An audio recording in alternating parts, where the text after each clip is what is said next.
Comando das Criaturas chegou ao fim. Mas e aí, a série foi boa, foi ruim? O que eu achei de Comando das Criaturas, a primeira produção oficial do DCU do James Gunn? Fala pessoal, João Marcos Carneiro aqui. Já quero começar dizendo que, sim, o universo DC do James Gunn começou muito bem. Repare que esse é um vídeo da minha opinião e o comentário está aberto para você deixar a sua também. Claro, sempre com respeito, você pode concordar, discordar, achar melhor ou pior do que eu, e a gente continua amigo, tá certo? Galera, eu vou começar analisando os personagens individualmente, o que eu esperava deles e o que eles entregaram dentro da série. Noiva era uma personagem que eu não esperava absolutamente nada. Eu achava que ela não seria tão protagonista como ela foi. Aliás, pra mim ela é a grande protagonista da série. Cada um teve o seu momento, mas a Noiva foi uma personagem que desde sempre ganhou atenção. Não à toa, foi a primeira a receber a sua história, né, o seu flashback, lá desde o segundo episódio. Então foi muito legal de acompanhar o desenvolvimento da personagem, que, como eu disse novamente, eu achava que o Frankenstein ia ser o grande destaque. E no fim, ele pouco apareceu. Aliás, vamos falar sobre ele? Frankenstein. Cara, por ser interpretado pelo David Harbour, o principal nome aqui da série, eu achei que o Frankenstein ia aparecer muito mais e poderia até ser um líder do grupo. Porém, isso não aconteceu. Ele ficou meio escanteado, tal. Eu vi pessoas dizendo que é um personagem que o James Gunn não soube muito bem como trabalhar. Cara, assim, eu acho que o flashback dele foi um dos que deu mais emoção pra gente, só que emoção contrária, né? No sentido de que, quando ele matou a velhinha, principalmente, que cuidou dele aquele tempo todo, ali a gente ficou com raiva, com ódio dele. E eu acho que esse, inclusive, é um acerto da série. Mesmo com episódios curtos, de 20 e poucos minutos, a série conseguiu fazer com que a gente gostasse, ou não, dos personagens, se importasse com eles. Então, por exemplo, no episódio do Frankenstein, a gente sentiu ódio do cara. Porra, ele matou uma velhinha, coitada, cega ainda por cima, pelas costas. Cara, aquilo foi muito cruel. G.I. Robot. Cara, esse robô eu também não esperava nada dele. E assim, desde o primeiro episódio, né? Ele querendo matar nazista. Cara, que momentos sensacionais que ele deu pra gente. Ficou vivo só 3 episódios, retornou no final numa versão 2.0, melhorada, maior, gigante, né? Mas assim, o que a história dele foi maravilhosa. E ele sorrindo ali depois de ter amigos, né? De ter feito amigos matando nazistas na Segunda Guerra Mundial. E depois percorrendo a história em busca do seu momento e fazendo amizade com a Nina. Cara, foi um grande acerto também esse personagem. Ainda bem que ele retorna para a segunda temporada. Vamos ver se tão carismático quanto dessa versão. Nina foi a personagem que menos se destacou na série. Mesmo assim, foi uma personagem que deu muito coração, principalmente para esse último episódio, onde a gente ficou com pena dela, né? Ela nunca matou ninguém. E aí a missão de matar a princesa tinha ficado bem na mão dela, que era a mais pura, a mais bondosa do grupo. E aí acabou sobrando pra ela. Ela teve que morrer, né? Porque o G.I. Robot, vamos dizer assim, ele é um robô, ele não sentiu a dor da morte. Agora a Nina não, ela sofreu, cara. Foi muito duro o que aconteceu com ela. Toda a história, o bullying que ela sofreu a vida inteira. E assim, até uma pergunta, né, que eu acho que a gente tem que se fazer. Se a gente estivesse no lugar do pai dela, você teria feito aquilo que a mãe falou? De desliga os aparelhos e deixa morrer? Ou você teria feito o possível para manter a sua filha viva? Cara, eu acho que o pai fez tudo que ele pôde, sabe? De verdade. E ainda morre na frente da filha no momento em que ela é presa por não ter feito nada, só por ser um monstro. Isso diz tanto sobre o nosso dia a dia, né? Sobre o nosso mundo. Doninha. A Doninha mora em nossos corações, né? Ela não matou as 27 criancinhas, não. Ela tentou salvar. E mais uma personagem, né? Só por ser um monstro é julgada. E a gente fez isso. A culpa é nossa também. Desde o Esquadrão Suicida lá, a gente julgou a Doninha. E aqui, o James Gunn deu um tapa na nossa cara, falando, ó, você julgou ela. Eu vi que você julgou. Sim, você mesmo. Eu também julguei, tá tudo certo. Mas a gente viu que ela é inocente, cara. E uma ótima personagem. Com certeza é um ganho pra segunda temporada a gente ter a Doninha novamente. Dr. Fósforos, cara, ele sorrindo, sem estar sorrindo, porque esse é o formato que o rosto dele tem desde que ele se tornou, né, esse monstro. Cara, é sensacional. E ele nos deu em seu flashback o primeiro vislumbre de verdade do Batman, né? Porque ele tinha aparecido morto lá, mas agora não, em carne e osso, né, vivo ali, em ação, o Batman. Então, assim, um ótimo personagem que também, assim, entregou ótimos momentos super sarcástico. Eu adoro personagens sarcásticos, isso não é sarcasmo, ok? Então assim, um ótimo personagem, um ótimo acerto da série também. Rick Flag Sir.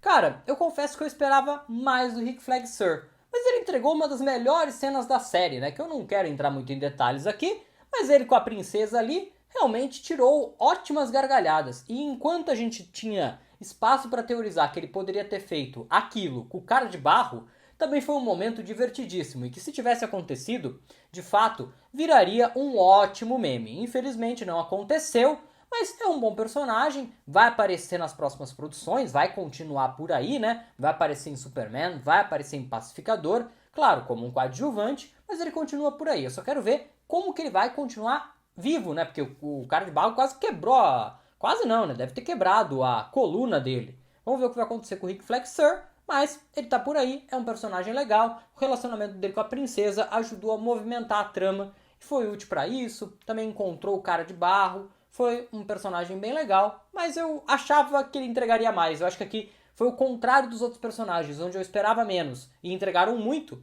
Aqui no caso dele eu esperava um pouco mais e entregou menos do que eu esperava, mas mesmo assim, ponto positivo para ele. O saldo é muito bom. Circe.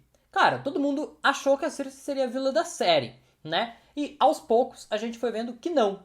Que ela queria matar a princesa por um motivo justo. E aí depois, em certo momento, se ficou na dúvida se ela estava falando a verdade ou não, se aquela visão de futuro era verdadeira ou não, né? Mas ela entregou pra gente o primeiro vislumbre de uma provável Liga da Justiça, né? Tinha Superman, tinha Batman, tinha Mulher Maravilha, tinha Robin, tinha Flash, tinha o Pacificador, tinha o Judo Master, quem mais que tinha? Tinha Supergirl, tinha uma galera ali, né? A verdade é essa. Então ela entregou essa visão pra gente, mesmo que seja uma visão deles todos mortos, a gente teve um gostinho, né? Então foi uma personagem legal. Dizem que ela foi meio nerfada, tal, e é bem verdade.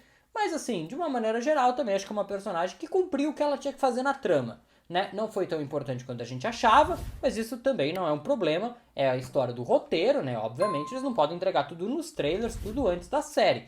Tem que ter as surpresas, os plot twists, né? Principalmente numa série semanal, e ela serviu para entregar isso. Princesa Ilana Rostovich. E eu deixei o melhor pro final, né, gente? A minha personagem favorita da série.